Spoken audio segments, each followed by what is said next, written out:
అన్నదానికి కొన్ని ఉదాహరణలు మీకు చూపెట్టడానికి ఇక్కడ దాకా వచ్చాం. ఇవాళ అనుముల కొండల రెడ్డి రేవంత్ రెడ్డి గారికి స్వయాన తమ్ముడు. ఆయన లింక్డ్ ఇన్ ప్రొఫైల్ ఇది. ఇందులో ఏం చెప్తున్నాడంటే, నేను చైర్మన్ గా ఉన్నాను టెసరాక్ట్ అనే ఒక కంపెనీకి అని చెప్పి కొండలరెడ్డి గారు ఇలా స్పష్టంగా రాశారు. టెసరాక్ట్ అడ్వాన్స్డ్ సిస్టమ్స్ కి, భూపాల్ ఇన్ఫ్రాస్ట్రక్చర్ కి నేను బాధ్యుడిని అని చెప్పి కొండలరెడ్డి గారు రాసుకున్న వారి లింక్డ్ ఇన్ ప్రొఫైల్ ఇది. అదే సంస్థ టెసరాక్ట్ అనే సంస్థ ఏర్పాటు చేసిన ఒక కార్యక్రమం, ఏరోస్పేస్ అండ్ డిఫెన్స్ కంపెనీ నేను అని చెప్పుకొని ఏర్పాటు చేసిన ఈ కార్యక్రమానికి అమెరికన్ కాన్సుల్ జనరల్ కూడా అటెండ్ అయిన విషయం. తర్వాత కొండలరెడ్డి గారు ఈ మధ్య కాలంలో మరి సడన్ గా ఆయన ఏం చదువుకున్నాడో ఏం చేశాడో నాకు తెలియదు, కానీ సడన్ గా యుఎస్ ఇండియా స్ట్రాటజిక్ పార్ట్నర్షిప్ ఫోరంలో ఎగ్జిక్యూటివ్ బోర్డులో టెసరాక్ట్ చైర్మన్ గా ఆయన జాయిన్ అయ్యారు అని చెప్పేసి వారు స్వయంగా లింక్డ్ ఇన్ లో పెట్టుకున్న వ్యవహారం.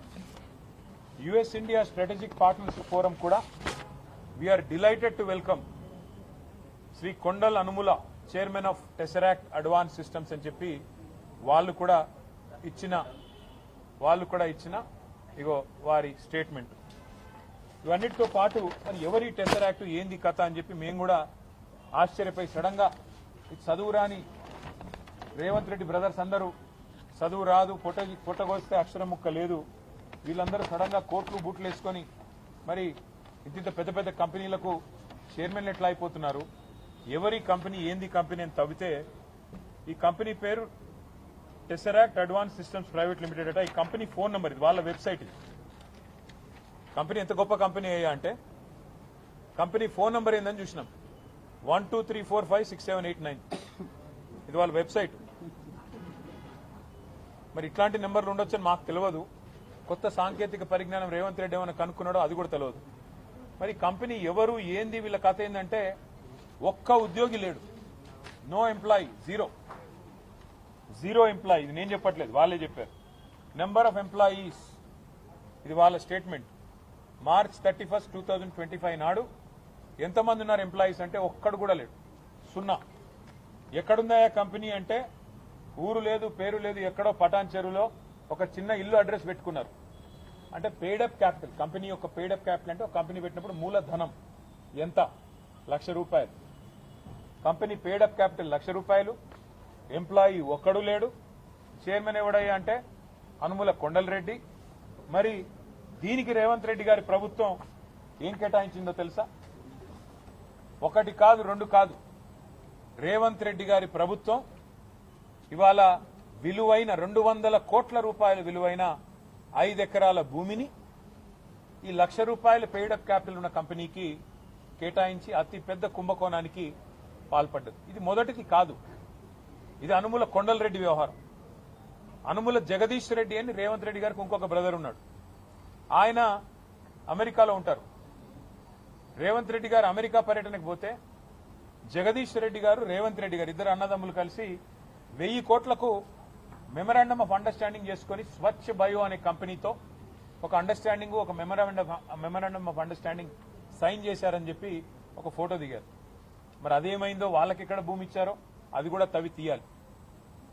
అట్లాగే రేవంత్ రెడ్డి గారి brother in law Srujan Reddy, ఆయనకు ఇవాళ అమృత్ కాంట్రాక్టులు 1,137 కోట్ల అమృత్ కాంట్రాక్టులు వారికి ఇస్తా ఉన్నారు రేవంత్ రెడ్డి గారి ప్రభుత్వం, మోడీ గారి ప్రభుత్వం కలిసి. అట్లాగే రేవంత్ రెడ్డి గారి ప్రభుత్వం, మోడీ గారి ప్రభుత్వం కలిసి నడుపుతున్న సింగరేణిలో ఇవాళ సృజన్ రెడ్డి గారి కనుసన్నల్లోనే మొత్తం నడుస్తా ఉన్నది. సైట్ విజిటేషన్ సర్టిఫికెట్లు, 1000 కోట్ల కుంభకోణాలు, ఇవన్నీ గతంలో బయటపెట్టాం, మళ్ళీ చెప్పమంటే మళ్ళీ చెప్తాం. ఎట్లా సైట్ విజిటేషన్ సర్టిఫికెట్లు అనే నిబంధన అడ్డం పెట్టి ఏ రకంగా చేస్తున్నారు అంటే ఇవంతా ఎందుకు చెప్తా ఉన్నా అంటే ఇవాళ తాజాగా వెలుగులోకి వచ్చింది, నిన్న మా తమ్ముడు క్రిషాంక్ వెలుగులోకి తీసుకొచ్చింది ఈ అనుముల కొండలరెడ్డి గారి టెసరాక్ట్ అనే కంపెనీ భాగోతం. కంపెనీకి ఒక ఉద్యోగి లేడు, కంపెనీకి రూపాయి ఆదాయం లేదు, ₹1,00,000 పెయిడప్ క్యాపిటల్, ఆఫీసు అడ్రస్ లేదు. కానీ వడ్డించేవాడు మనవాడైతే ఎక్కడ కూర్చుంటే ఏమి? ఇవాళ 200 కోట్ల విలువ చేసే ప్రభుత్వ మరి స్థలాన్ని 7 కోట్ల రూపాయలకి గజం 3,700 రూపాయల చొప్పున కొండలరెడ్డికి అన్నగారు రాసిచ్చారు. మరి ఇది స్కామా కాదా? మరి పక్క రాష్ట్రంలో కర్ణాటకలో ముఖ్యమంత్రి గారి సతీమణికి ఆనాడు 3 ఎకరాల స్థలం ఇస్తేనే ఆ ముఖ్యమంత్రి రాజీనామా చేసే పరిస్థితి వచ్చింది. తప్పకుండా ఈ అంశాన్ని వదిలిపెట్టం. నిన్న శ్రీధర్ బాబు గారు మాట్లాడుతున్నారు, ఒకసారి అది అసలు ఈ కంపెనీకి ముఖ్యమంత్రి గారి బ్రదర్కి ఏ సంబంధం లేదు అంటాడు. మరి కంపెనీకి ముఖ్యమంత్రి గారి బ్రదర్కి ఏ సంబంధం లేకపోతే చైర్మన్ అని ఆయననే ఎట్లా రాసుకున్నాడు? నెంబర్ 1 చైర్మన్ ఆయన, సీఈఓ వాళ్ళ కొడుకు. ఈ కొడుకు వాళ్ళ చిన్నపిల్లడు కాబట్టి నేను ఆయన జోలికి పోను. కానీ చైర్మన్ అనుముల కొండలరెడ్డి, నేను చెప్పట్లా, USIPF వాళ్ళు చెప్తా ఉన్నారు. ఇది ఆయన లింక్డ్ఇన్ లో పోర్ట్ఫోలియోలో లింక్డ్ఇన్ ప్రొఫైల్లో రాసుకున్నాడు. టెసరాక్ట్ అడ్వాన్స్ సిస్టమ్స్ చైర్మన్ కొండలరెడ్డి. మరి మంత్రి గారు సిగ్గు లేకుండా బుకాయిస్తుంటే ముఖ్యమంత్రికి, ముఖ్యమంత్రి తమ్ముడికి ఈ భూ కేటాయింపులకు ఏ సంబంధం లేదు అని దులుపుకుంటే ఎట్లా కుదురుతుంది మంత్రి గారు అని నేను అడుగుతా ఉన్నా శ్రీధర్ బాబు గారు. అసలు ఇవన్నీ మీకు తెలిసి జరుగుతున్నాయా మంత్రి గారు? మీకు అసలు మీ శాఖ మీద పట్టుందా? మీ శాఖలో ఏం జరుగుతుందో మీకు తెలుసా? లేదా ముఖ్యమంత్రి గారి ఆఫీస్ నుంచి ఒత్తిడి చేసి 2 ఫోన్లు చేయంగానే మీరు బలవంతంగా ఏదో ప్రెస్ మీట్లు పెట్టి తప్పించుకునే ప్రయత్నం చేస్తా ఉన్నారా? ఎవరిని వదిలిపెట్టం. ఈ భూ కేటాయింపులు ఏది కూడా వదిలిపెట్టం. తప్పకుండా ఇవన్నీ కూడా ప్రజల ముందు పెట్టడంతో పాటుగా, అంటే ఇవాళ ముఖ్యమంత్రి గారి బ్రదర్స్ అయితే ఏదైనా చేయొచ్చా? అనుముల తిరుపతి రెడ్డి గారేమో కొడంగల్లో ఏ అధికారిక హోదా లేదు ఆయనకు. ఇలా ఒకవైపు కలెక్టర్లు, ఇంకోవైపు ఎస్పీలు కూర్చొని ఈయన గారు అధికారిక కార్యక్రమాల్లో ఇవాళ అధికారిక ప్రారంభోత్సవాలు చేస్తూ కొడంగల్ నియోజకవర్గంలో అన్అఫీషియల్ ఎమ్మెల్యేగా ఆయన కూడా ఇష్టానుసారంగా కొడంగల్ నియోజకవర్గంలో చేస్తా ఉన్నాడు. నిన్నగాక మొన్న పారిశ్రామిక ఏదో పార్క్ కడుతున్నాము అని చెప్పి ముఖ్యమంత్రి గారి అల్లుడు కోసం ఆయన పార్ట్నర్ గా ఉన్న మ్యాక్స్ బిఎన్ ఫార్మా అనే కంపెనీ కోసం కొడంగల్లో గిరిజనుల భూముల్లో హక్కున్నారు లగచర్లు. ఆ లగచర్ల భూముల కోసం ఏదైతే భూసేకరణ చేసినారో అక్కడ ప్లాట్లు ఇచ్చే కార్యక్రమానికి ముఖ్య అతిథి అనుముల తిరుపతి రెడ్డి. ఎవరి అనుముల తిరుపతి రెడ్డి? ఒక వార్డు మెంబరా? ఒక కౌన్సిలరా? ప్రజాప్రతినిధా? ఏ హోదాలో ఇవాళ కూర్చుంటున్నారు? మరి ఇదేనా మీరు చెప్పిన ప్రజాపాలన? అనుముల తిరుపతి రెడ్డి, అనుముల జగదీష్ రెడ్డి, అనుముల కొండలరెడ్డి, సత్యారెడ్డి వీళ్ళేనా? మరి ముఖ్యమంత్రి గారి కుటుంబమే నడుపుతున్న పరిపాలన ప్రజాపాలన? ముఖ్యమంత్రి గారి కుటుంబం దోపిడీ చేస్తే ఇవాళ మంత్రులు వంతపాడడమే ప్రజాపాలన? మేము అందుకే ఈ అంశాన్ని వదిలిపెట్టాం. రాష్ట్ర గవర్నర్ను కూడా తొందరలోనే కలుస్తాం. తప్పకుండా ఈ విషయంలో తప్పకుండా విచారణ జరిపించాలని వారిని కూడా కోరుతాం. అవసరమైతే ఎట్లా అయితే కర్ణాటకలో లోకాయుక్తకు పోయారో, కోర్టులకు పోయారో, ఇక్కడ కూడా పోతాం. నేను వాళ్ళు ఒకటే అడుగుతా ఉన్నా, నాకు చాలా ఆశ్చర్యంగా కూడా ఉంది.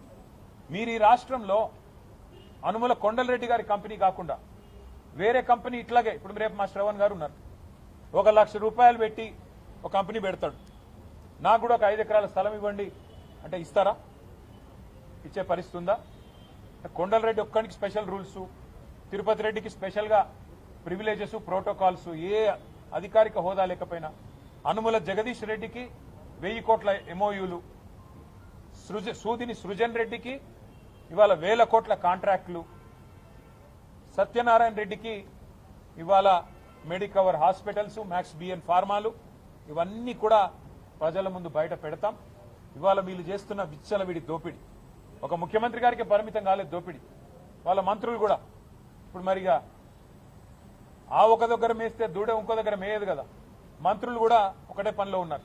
వాళ్ళ పొంగులేటి శ్రీనివాసరెడ్డి గారి రాష్ట్రంలో మంత్రి, ఆయన కొడుకు హర్ష, ఆయన చేస్తున్న దోపిడి, బెదిరిస్తున్న విదంతాలు గతంలోనే బయటపెట్టాం వట్టినాగులపల్లిలో, ఇతర చోట్ల. అది మాత్రమే కాదు, పొంగులేటి శ్రీనివాసరెడ్డి మంత్రి, ఆయన కొడుకు కంపెనీకి ఇవాళ రేవంత్ రెడ్డి గారి కాన్స్టిట్యున్సీ కొడంగల్లో 1000 కోట్ల కాంట్రాక్ట్. ఏం నడుస్తుంది ఈ రాష్ట్రంలో? ఇవన్నీ కూడా గవర్నర్ గారిని, అట్లాగే లోకాయుక్తని, అట్లాగే ఆఫీస్ ఆఫ్ ప్రాఫిట్ అనే నిబంధన కూడా ఈ దేశంలో ఉంది. మరి ఇవన్నీ కూడా ఈ రాష్ట్రంలో మాత్రం చెల్లుబాటు కావట్లేదు. ఈ రాష్ట్రంలో మాత్రం అనుముల రాజ్యాంగం, మరి అనుముల అన్నాదమ్ముల సామ్రాజ్యంలాగా నడుస్తూ ఉన్నది. కాబట్టి ఇవన్నీ కూడా తప్పకుండా మరి వివిధ వేదికల ద్వారా బయట పెడుతూ ముందుకు పోతాం. ముందుగా ఈ టెసరాక్ట్ అడ్వాన్స్ సిస్టమ్స్ ఎవరిది, ఇందులో మరి కొండలరెడ్డి గారు లేకపోతే చైర్మన్ గా ఎట్లా యుఎస్ఐపిఎఫ్ లో కూర్చున్నాడు, ఆయన చైర్మన్ కాకపోతే లింక్డ్ ఇన్ లో ఆయన ఎందుకు రాసుకున్నాడు, ఆయన కొడుకు సీఈఓ కాకపోతే ఎందుకు మరి ఆయన ఇంటర్వ్యూలు ఇస్తున్నాడు, ఇవన్నీ కూడా బయట పెట్టాల్సిన అవసరం ఉంది. ఈ బినామీ బాగోతాలు అట్లాగే ఈ టెసరాక్ట్ అడ్వాన్స్ సిస్టమ్స్ అనే షెల్ కంపెనీ ఏదైతే ఉన్నదో దీన్ని అడ్డం పెట్టుకుని రేవంత్ రెడ్డి గారు సంపాదిస్తున్న 100 కోట్ల రూపాయలు, స్వచ్ఛ బయో అనే కంపెనీతో చేసుకున్న ఒప్పందాలు, అట్లాగే సృజన్ రెడ్డి గారు చేస్తున్న కార్యక్రమాలు, ఇవన్నీ కూడా మొత్తంగా బయట పెట్టేదాకా వదిలిపెట్టం. ఈ షెల్ కంపెనీల బాగోతాన్ని, మీ దోపిడీని, 1000 కోట్ల దోపిడీని, రేవంత్ రెడ్డి గారి కుటుంబ దోపిడీని తప్పకుండా వదిలిపెట్టమనే మాట మరొకసారి తెలియజేస్తూ thank you. Well, the matter is very simple. There was a time in Karnataka when the Chief Minister of Karnataka, when the then Chief Minister of Karnataka, Mr. Siddaramaiah, was almost compelled to resign because of what was called the Muda scam, Mysore Urban Development Authority scam, where the Chief Minister's wife was allotted 3 acres of land, prime land. Today, a much bigger scam is unfolding in Telangana. This is the LinkedIn profile of Kondal Reddy Anumula, where he calls himself the chairman of a company called Tesseract Advanced Systems Limited. ये Tesseract क्या है, हम लोग थोड़ा इसके बारे में समझने की कोशिश किए हैं. Tesseract Advanced Systems क्या चीज है, हमने जब कोशिश की, हमने सोचा कि इनका जो भी मतलब डाटा होगा उनके खुद के वेबसाइट पे तो होगा, तो खुद का अगर वेबसाइट अगर देखा Tesseract का, तो उसमें फोन नंबर लिखा गया 1234567889. अभी ये कैसी कंपनी है शायद इससे आपको अंदाजा हो जाएगा. साथ ही साथ हमने थोड़ा प्रोफाइल भी इनकी पढ़ने की कोशिश की, तो इसमें लिखा गया कि कितने एम्प्लॉइज हैं, हमने ढूंढा. एम्प्लॉइज उनके खुद का रिपोर्ट है, एनुअल रिपोर्ट है, एम्प्लॉय एक भी नहीं है, no employ of this company. और साथ ही साथ हमने कोशिश की कि कौन है ये कोंडल रेड्डी, सेम आदमी है कि कोई और है. तो कोंडल रेड्डी साहब यूएसआईपीएफ के मीटिंग में बैठे हुए हैं, यूएसआईपीएफ में शामिल हो गए स्ट्रेटेजिक इंडिया पार्टनरशिप फोरम में. किस नाते, किस होदा में, टेसरैक्ट एडवांस सिस्टम्स चेयरमैन होने के नाते उनको इसमें दर्जा मिला और इसमें भाग होने का मौका मिला. फिर बाद में हमने ढूंढा कि है कहां ये टेसरैक्ट एडवांस सिस्टम्स लिमिटेड. इसका एक शेल कंपनी का एक एड्रेस दिया हुआ है, कोई पटानचेरू में एक घर है, एक फ्लैट है, उसका एड्रेस दिया हुआ है. और इस कंपनी को 5 एकड़ कीमती जमीन, 200 करोड़ वाला जमीन, 200 करोड़ मार्केट वैल्यू वाला जमीन इस कंपनी को 7 करोड़ में दे दिया गया. अब जिस कंपनी का पेड अप कैपिटल है 1 लाख, जिस कंपनी का एक एम्प्लॉय नहीं, क्या इनका इतना मतलब इंपॉर्टेंस था कि गवर्नमेंट ने उनको 5 एकड़ जमीन जो किसानों से हड़प के, किसानों को डरा के धमका के जो जमीन लिया रावीराल में, वहां उस जमीन जो आज चीफ मिनिस्टर बार बार कहते हैं ना फ्यूचर सिटी, उस फ्यूचर सिटी के बगल में दिया गया ये जमीन. 200 करोड़ का जमीन 7 करोड़ में चीफ मिनिस्टर के भाई होने के नाते उनको दिया गया. तो इससे बड़ा स्कैम, मूडा स्कैम से भी बड़ा स्कैम यहां पे है. इस बात को हम लोग इसी लेवल पे नहीं छोड़ेंगे. गवर्नर सर को मिलेंगे, उनको भी शिकायत करेंगे, लोकायुक्ता का भी दरवाजा खटखटाएंगे. साथ ही साथ जो भी कानूनी तौर पे कार्रवाई करना होगा. ये देखिए, ये है उस कंपनी का एड्रेस, ये है कंपनी जो टेसरैक्ट है उसका दिया हुआ address. This is their address, the shell company का address. All these documents are with us. I will leave it with the media. I appeal to the media as well, please investigate, please इसका छानबीन करो. इसका अगर हमने कुछ गलत कहा है तो हमको भी बताओ. इस कंपनी के बारे में कल हमारे पार्टी के लीडर कृषांक जी ने कल प्रेस मीट किया, तो हमारे यहाँ के इंडस्ट्रीज मिनिस्टर है, उन्होंने आगे आके बयान दिया कि भाई इस कंपनी से कोंडल रेड्डी जी का, रेवंत रेड्डी का भाई का कोई लेना देना नहीं है. भाई अगर लेना देना नहीं है तो यूएसआईपीएफ में कैसे उनको मेंबरशिप मिला? टेसरैक्ट एडवांस सिस्टम्स चेयरमैन होने के नाते मिला. यूएसआईपीएफ में जहां वो बैठे हैं वहां खुल्लम खुल्ला लिखा हुआ है Kondal Reddy belongs to Tesseract advance systems limited. जरा वो फोटो दिखा दो, कौंसिल जनरल के साथ जो बैठे हैं वो दिखाओ. हाँ, ये वाला, ये देखिए आप, American council general Laura Williams ji के साथ ये आदमी बैठा हुआ है. उसके नीचे क्या लिखा है यहाँ पे? Kondal Reddy Tesseract advance systems limited, Tesseract, ये मीटिंग ऑर्गेनाइज किया था टेसरैक्ट ने। अगर कुंडल रेड्डी का कोई लेना देना नहीं है टेसरैक्ट के साथ, किस ओहदे में बैठा वहां पे? क्या है ये आदमी? चीफ मिनिस्टर का भाई है तो कुछ भी हो सकता है, कुछ भी कर सकते हैं। तो इसलिए हम कह रहे हैं ये मूडा स्कैम से भी बड़ा स्कैम है, इसको हम छोड़ेंगे नहीं। इसका अल्टीमेट कंक्लूजन लॉजिकल यही होगा कि इमीडिएटली एक्शन लेना पड़ेगा चीफ मिनिस्टर पे और जिन ऑफिसरों ने इनको एक शेल कंपनी को लैंड दिया, सब पे एक्शन लेना पड़ेगा, कार्रवाई करना पड़ेगा।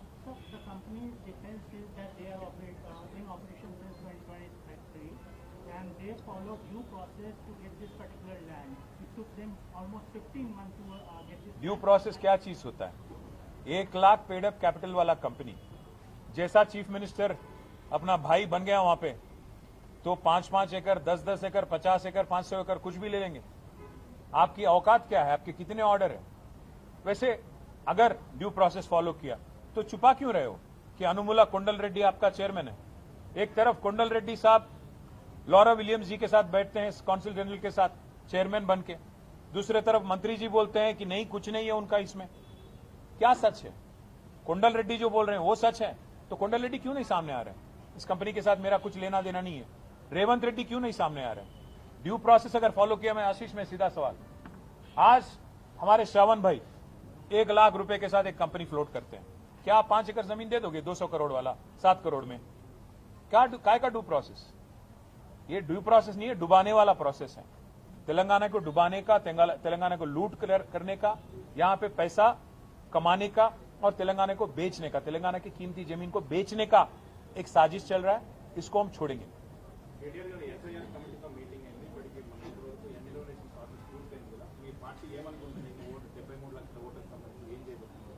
దాదాపు 74 లక్షల ఓట్లు మరి ఇంతవరకు అన్కలెక్టబుల్ గా ఉన్నాయి, అంటే అక్కడి నుంచి రెస్పాన్స్ రాలేదు. మొత్తం తెలంగాణలో ఉన్న ఓట్లు ఈ ఎస్ఐఆర్ ప్రక్రియ ప్రారంభం కాకముందు 3,39,00,000. అందులో ఇప్పుడు దాదాపు 74 లక్షల ఓట్లు తొలగించబడబోతున్నాయి అనేది కొంత ఆందోళన కలిగించే పరిణామంగానే మేము చూస్తా ఉన్నాం. అట్లాగే ఒక 60 లక్షల ఓట్లలో అనామలీస్ ఉన్నాయి అంటున్నారు.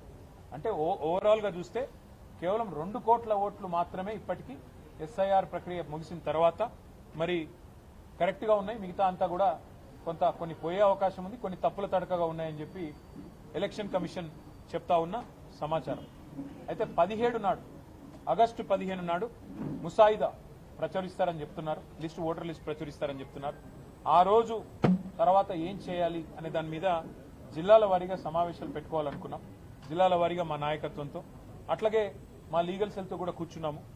న్యాయ నిపుణుల సలహాలు కూడా తీసుకుని ఎట్లా అర్హుల ఓట్లు పోకుండా ఎట్లా చూసుకోవాలి, ఏ ఒక్క అర్హుడి ఓటు కూడా పోకుండా ఎలా చూసుకోవాలి, ఎవరికైతే అన్యాయం జరిగే పరిస్థితి ఉందో వారికి న్యాయం ఎట్లా చేయాలి, వారి ఓట్లు పోకుండా ఎట్లా చూసుకోవాలన్న దాని మీద కూడా మరి వాళ్ళ కొంతసేపు న్యాయ నిపుణులతో కూడా మాట్లాడుకున్నాం. మరి 13, 14 తారీఖుల్లో కొన్ని సమావేశాలు పెట్టుకోవాలనుకున్నాం. పెద్దలు కేసీఆర్ గారితో ఒకసారి మాట్లాడిన తర్వాత ఆ సమావేశాల యొక్క మరి సరళి కూడా వెల్లడిస్తాము. ఆ సమావేశాల్లో ఏమేమి చర్చించబోతా ఉన్నామో కూడా మళ్ళీ చెప్తాం. కానీ స్పష్టంగా మేము చెప్పేది ఏమంటే, కొంత అర్హుల ఓట్లు కూడా తొలగించినట్టుగా కనబడతా ఉంది. అర్హులకు అన్యాయం జరగకుండా తప్పకుండా న్యాయపరంగా ఏం చేయాలి, పార్టీ పరంగా ఏం చేయాలి, మా పార్టీ యంత్రాంగాన్ని ఎట్లా యాక్టివేట్ చేయాలి, ఇవన్నీ కూడా జిల్లాల వారీగా జరిగే సమావేశాల్లో నిర్ణయం తీసుకుంటాం. తప్పకుండా అర్హులకు న్యాయం జరిగేదాకా మా పార్టీ తరఫున పోరాటం.